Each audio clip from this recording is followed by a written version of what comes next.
Listen, strange women lying in ponds distributing swords is no basis for a system of government. Supreme executive power derives from a mandate from the masses, not from some farcical aquatic ceremony. Or Thrive Loud with Lou Diamond. Would you like to learn from those that are taking their lives, their businesses, and their passions to the next level? Best-selling author of Speakeasy and master connector Lou Diamond is here to connect you to some of the most inspiring and amazing people on this planet. Get ready to thrive loud with Lou Diamond.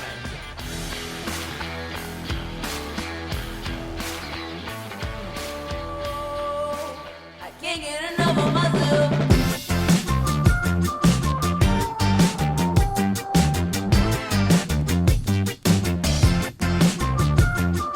Welcome, everyone, to another spectacular, absolutely fantabulous, completely awesome episode of Thrive Loud with Lou Diamond, connecting into the most inspiring and amazing people that are thriving each and every day. I'm your host, Lou Diamond, and today, as I've spoiler alert here on the video, I have a wonderful guest that's going to come on the program who has been on the program before. She's a keynote speaker. She's one of the leading burnout experts. She's the host of Fried, the Burnout Podcast, and author of the book, The Bounce Backability Factor. We are bouncing back ourselves as we bring back one of my favorite guests of 2022 and someone that we're going to catch up with here in a special catch-up episode of Thrive Loud. Thrive Loud listeners, I bring you Cait Donovan. Cait, how are you today, my good friend? I am so excited. Now I'm feeling like I really have to serve up the goods because you said, one of the favorite episodes of 2022. So now I have to really bring it. Well, here's what listeners need to know. And first of all, there will be a link to the initial episode. I had not known that much about Cait at that particular point. We both happen to be professional speakers. We both happen to be members of the New York City National Speaker Association chapter. And I was fascinated by her in absolutely ways that she has a brilliance about the way that she's handled a problem that she personally dealt with. But more importantly, she has taken a wonderful podcast program and an opportunity to share wellness and greatness and ideas and stories about people who've had similar issues with Fried, the Burnout Podcast. And it's blown up even since we've last spoken. Here's what I want to do. I want to give our listeners a little bit of a catch up here. Share since our last time, since within the last year, what's been going on with Fried and what's been going on with Cait, and what has been like your hot buttons and things that you've been focused on most of late? So Fried in the past year, this shocks me all the time because when I first started my podcast, I thought to myself, if I get to 10,000 downloads, total, I will have won. And I think the last time we spoke, I was about 10,000 a month, and now we're at about 20,000 a month, which is wild to me. And I know that we're still growing and we still have space to grow. So that's really exciting. So Fried is growing and thriving and loving its own life, which is great.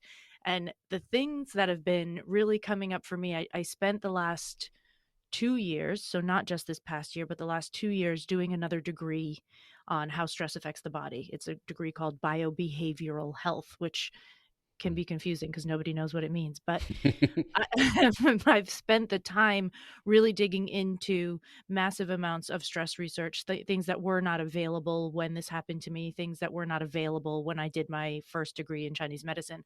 So I've spent a lot of time writing research papers and really nerding out on all of this. And what I'm noticing the most and the things that are coming up the most are these combinations, these correlations between people that have high levels of adverse childhood experiences and that later turn into high achievers in their workplace that end up burnt out. So I've been in that sort of Bermuda Triangle for a while now. Oh, I like it. Here's what happened since our episode. Here's why that episode affected me so much when you were on a year ago. And I could not get over how many more people I had as guests on the program who had suffered some form of burnout in their career and has this, as you so eloquently has put it in your book, have this bounce back ability that they've managed to rebound and manage the burnout process. One of the things we spoke about is that, like when you burn out, you're just basically, you're always having it. It's like you're constantly dealing with it. And it's even changed some of the way I ask questions to those people as to what do they do to maintain that ability to stay on track and stay on focus. And what I found was not only, first of all, how many people were doing it and have been going through that process themselves and those challenges, but the incredible ways that people have tried to reshift and rethink and refocus their days. To your purview, and from your purview in the seat that you've been sitting in, obviously not only are you having more listeners coming on, but you're having more people come onto the program. Can you share from the view that you get to sit in what you've been experiencing and what you've been seeing over the last year, maybe more than you did before when the show started? One of the things that I'm noticing much more now is that people keep asking about, can I burn out and still stay in my job? So with the podcast, getting a guest that hasn't left their job is not super common, right? Because the people that are coming on the podcast, the people that want to promote their stories and talk about themselves, typically have something that they offer on the other end of it that's related to their story somehow. And that means that they are no longer working in corporate offices. They are no longer working as doctors or nurses or teachers. They have shifted away from that into building some sort of business for themselves. But now there's this whole host of people saying, where are the stories from the people that burnt out and stayed in their jobs? How do we talk to those people? I found one. I did an amazing episode with Newton Cheng, who is the director of health and wellness at Google. And that was a fabulous episode.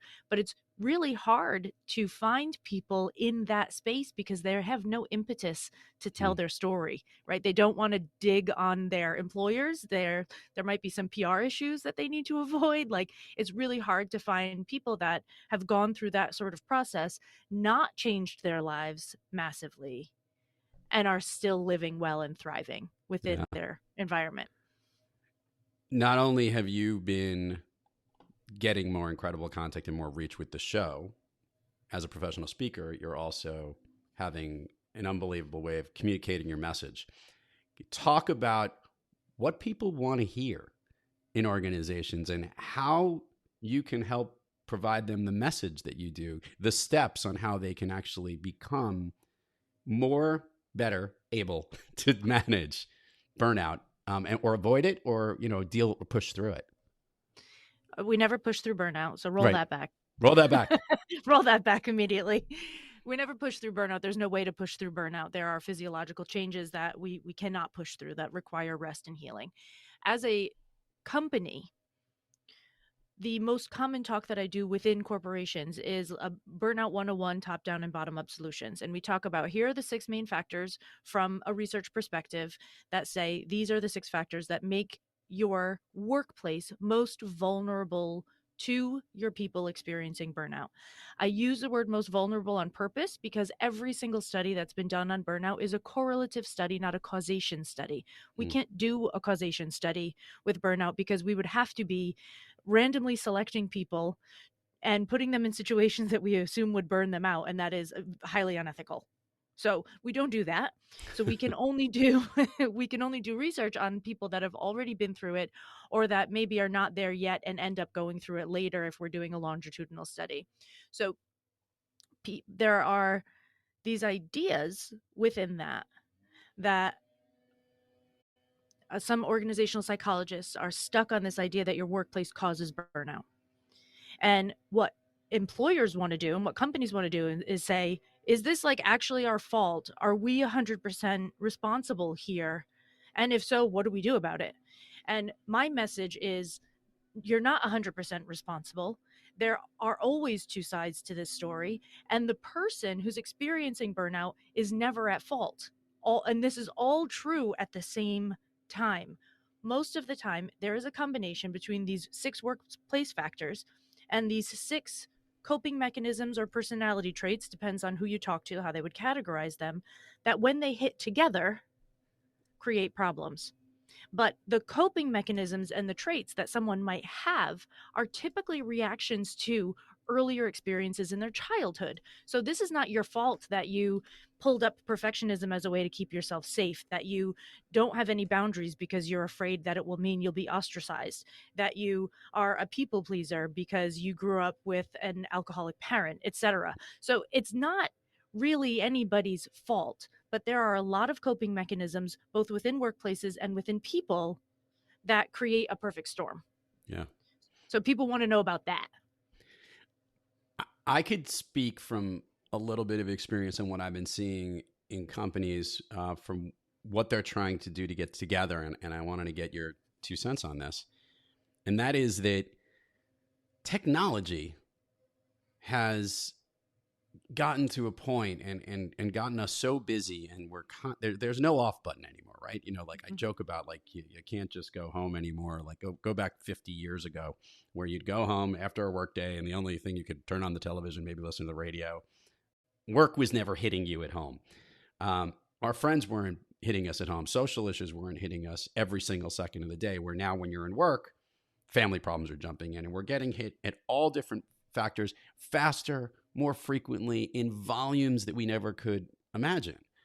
So I think a lot of our natural being is just we weren't built in a way to kind of deal with the stuff that we have, which can make people more susceptible to burning out if they're working in that sense. But helping companies know how they can manage it is something completely different, because let's just, as I learned with you, it's a relatively new vocabulary. It's a relatively recognized new term that it's a real thing. And as we know, corporations tend to be a little slow on the trigger as they can adapt to it. In helping companies get their message across, and when you're dealing with them, how do you help a big ship make that turn and be able to try to give them the tools that they can, so that their people, like you say, can manage the stress and be better in the way they do things? So I think this technology piece and this never-ending boundary invasion piece is really critical. There are numerous studies that show us that implementing better boundaries protects people from the effects of burnout. And this works on both sides. So if you have a leader who is saying, you don't have to answer your emails after 6 p.m., but then they're sending emails at 8 p.m., they're not modeling the behavior that they are, quote unquote, allowing other people to have. And depending on what the other person's coping mechanism is or interaction mechanism is with life and other people, they might not be able to not respond to an email that their boss sends them at 8 p.m. because they feel the people pleasing, the perfectionism, the need, etc. So we have to find those places where a company can model in positive ways good boundaries. The email example is one that's just really common, so we use it all the time. So if you want to create more space for your people, you set a limit on the time that emails can be used, and then you pay attention to it. Of course, when you are in a global space, this is nearly impossible, right? My husband works for a company that has 80,000 employees all over the world. They're not going to be looking up your time zone when they're trying to get their work done. But if you know that your local people and the people that you're working with immediately on an everyday basis are not going to be contacting with you at that time, it's easier to start to create that boundary. If at the same time you say, this is going to be the boundary, I, as your leader, will not violate it, and you can put up an away message so that people know that you're not around. Mm-hmm. Now we have a double layer. We have a modeling and a tool. So we have a double layer protection for people, even if it is someone who would have a natural tendency to respond. We've now given them permission twice to pull back. I want to talk about something that personally that I had just experienced, and you mentioned the globality of our lives, right? That we're constantly involved in this. And I just was in a country, in Spain, where, one, I'm not sure if anybody's working there, but they seem to have they are a very relaxed, happy people in a happy place, and a very unique work style. And they're, it's very much about the livelihood of, they go out late at night, they eat late at dinner, and it is a social economy. There's a siesta in the middle of the day that's still being observed in a global world. And I keep thinking there's a lot of lessons that we probably should be learning from different cultures and different ways that, everyone can benefit from. Not all things are good for other people, but I will tell you, it was after being there for several a week and change, it was pretty awesome, and relaxing and a little bit more balanced. I don't know if it changes all the technology reaches because I'm still anchored into here in the States where we're constantly working all the time. Do you think that there's something in the future where they'll be looking at how different cultures work, even though we're a very global place, and looking at what we could take the best practices of from other places? Yeah, I think that's already happening. A lot of people are looking into the 4-day work week. Right now, there's a call for people to apply to a Finnish experience of happiness. So the Finns have been called the happiest people in the world for, X amount of years running, and they are offering for free. They will fly you out there. You can't be a company. You have to be an individual person. There's these rules, and you can apply to be part of this contest. Well, they will fly you to Finland and show you their way of life and what they believe increases levels of happiness in their country. So stuff like this is happening all over the place now. And as someone who lived for 12 years in Europe, I can tell you that the pressure to be on all the time in this country is a huge one. And so when we talk about the correlative factors, the influential factors that lead to burnout, we have to talk about this on a cultural level too. Most frequently, we're only talking about the workplace and the individual, but we have culture, we have family, we have health, and we have environment. And those are pieces that we need to add. Culture and environment are all about this. Is there a space to walk in your town? Like, can you go for a walk and feel safe because there's a sidewalk? Are there bike paths? Are there places to sit down and have coffee with people? Like, what's really happening on an environmental social level there? Are there flowers? Are there trees? What's happening? And on a bigger societal level, if you look at the United States, in our top 10 values, two of them just blow me away every time. One of them is hard work. We love hard work in this country. And the other one is, I'm forgetting it. Individualism. Okay. Individualism.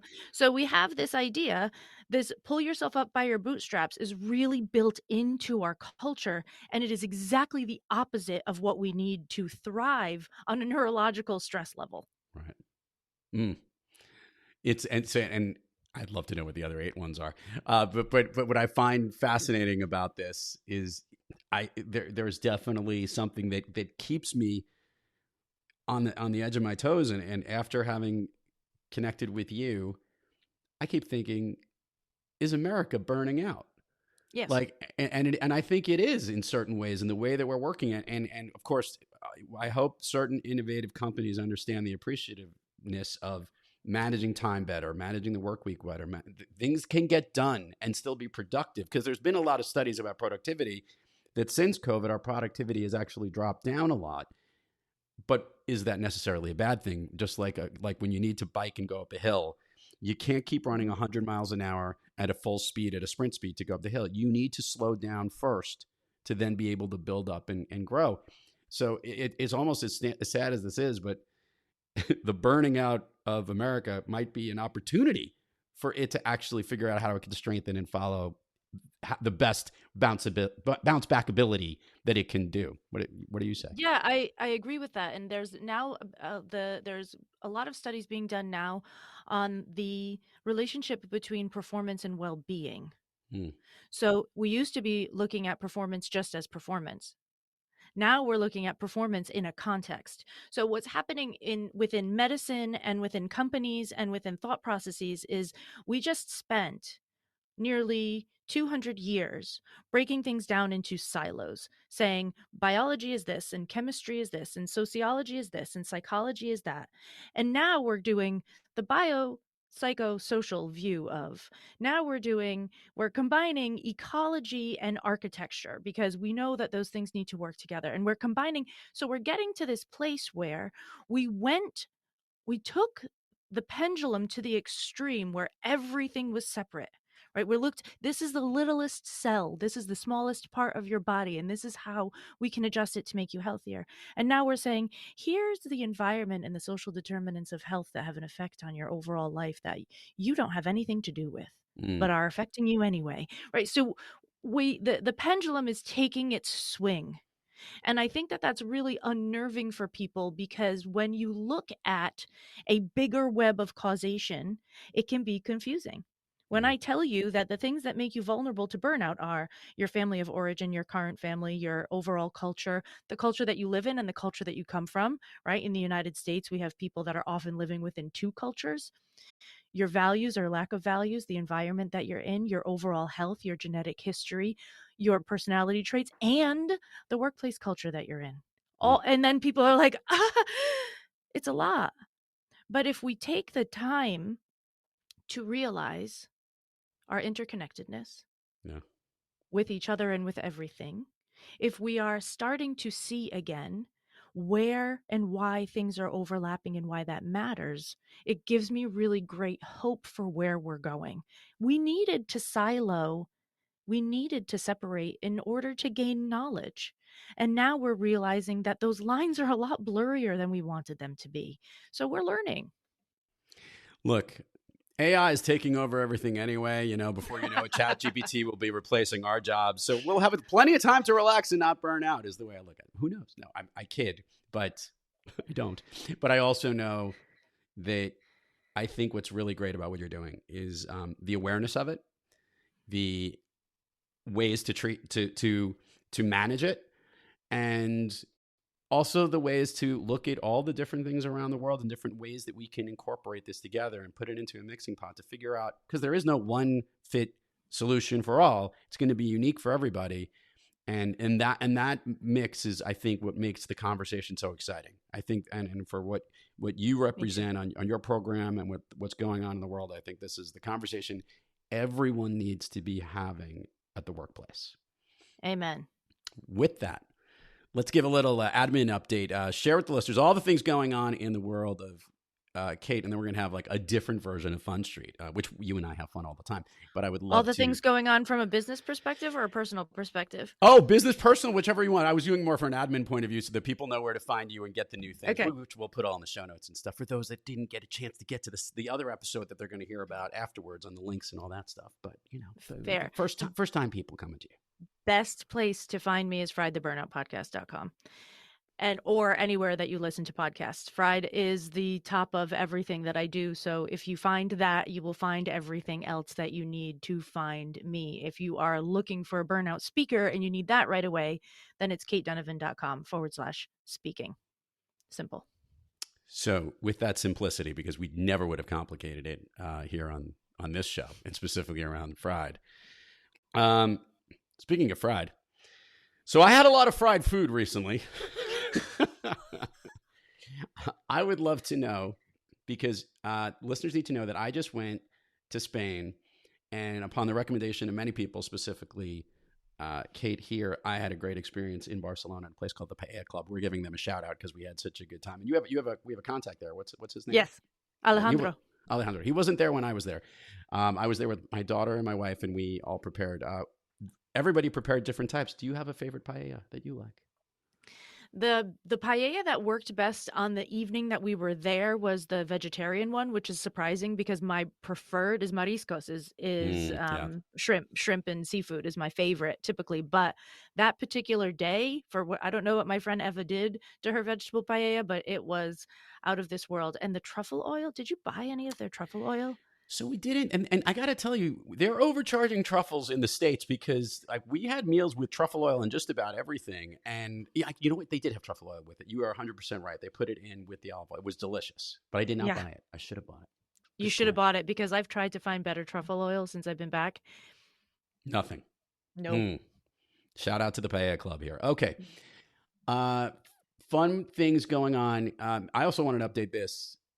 How much longer do you have in the program that you're studying for? What's the timeline? 6 weeks. Oh wow! So you're almost at the finish line. How excited are you?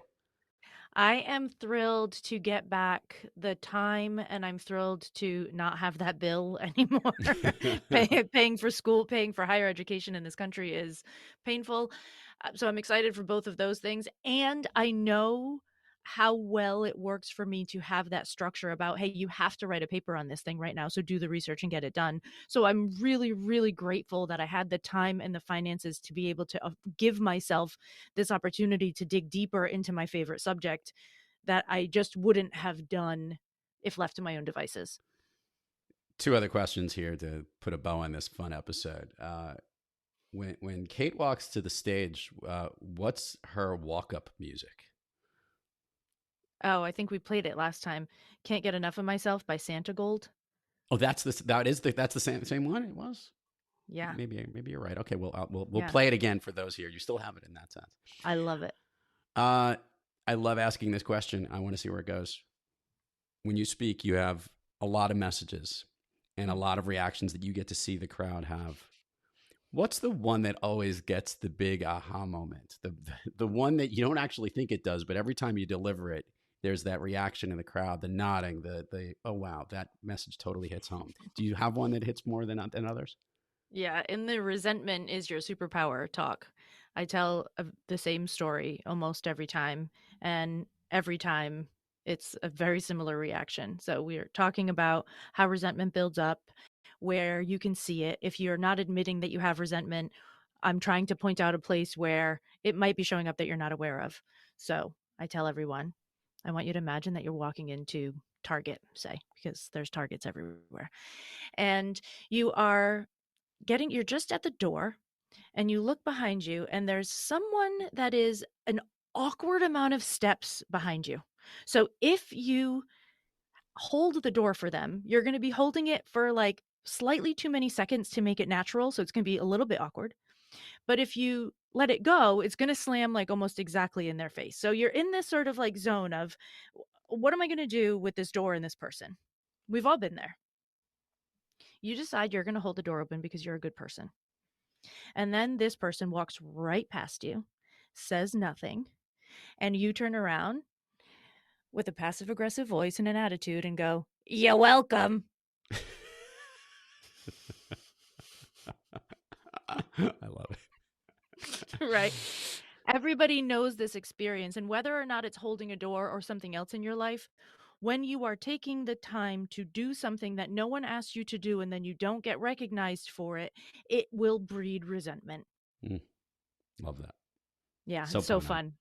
It's so fun. And I usually say, listen, if you're from the Midwest, you might not do this, but if you're from the Northeast, you've definitely done this. And if you tell me you haven't, you're lying. It's so true. Cait Donovan, mic drop here. The bounce back ability factor. Check out Fried the Burnout Podcast. As always, a pleasure to reconnect with you here. Thank you so much for coming back on. And only good thoughts and good vibes your way. Right back at you. To all our listeners out there, thank you for joining us. And until next time, keep moving onward and upward. And remember, be brief, be bright, be gone.